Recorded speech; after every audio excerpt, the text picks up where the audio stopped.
అందుకే నేనన్నా కుదరదు, మీరు కుట్రలు చేస్తుండ్రు, మీ కుతంత్రాలను తిప్పి కొడతామని వాళ్ళ రహస్య ఎజెండా మీద నేను బహిరంగంగా మాట్లాడిన.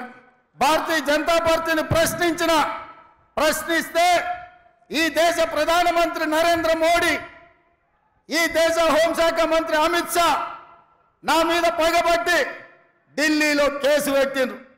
ఎవరయ్యా ఫిర్యాదుదారంటే కేంద్ర హోంశాఖను స్వయంగా పోయి రేవంత్ రెడ్డి బీసీలను, ఎస్సీలను, ఎస్టీలను జాగృతం చేస్తుండు, వాళ్ళ రిజర్వేషన్ల రద్దు మీద ఊరూరు తిరిగి ప్రచారం చేస్తుండు. ఆయనను అర్జెంటుగా అరెస్టు చేయాలని ఢిల్లీలో కేసు పెట్టిరు.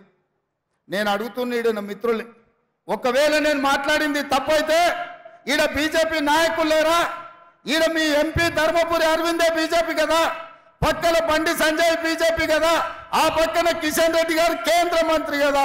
తెలంగాణలో ఎందుకో కేసు పెట్టలేదు, ఎందుకో ఫిర్యాదు చేయలేదంటే ఈడీ, ఇన్కమ్ ట్యాక్స్, సిబిఐ కాదు, ఈరోజు ఢిల్లీ పోలీసులను కూడా ఉపయోగించి మనల్ని భయపెట్టాలని చూస్తున్నారు. నేను అడుగుతున్న మిత్రులారా, ఈడ చాలామంది యువకులు 10 ఏళ్ళు చంద్రశేఖరరావు చేసింది ఇదే కదా. మన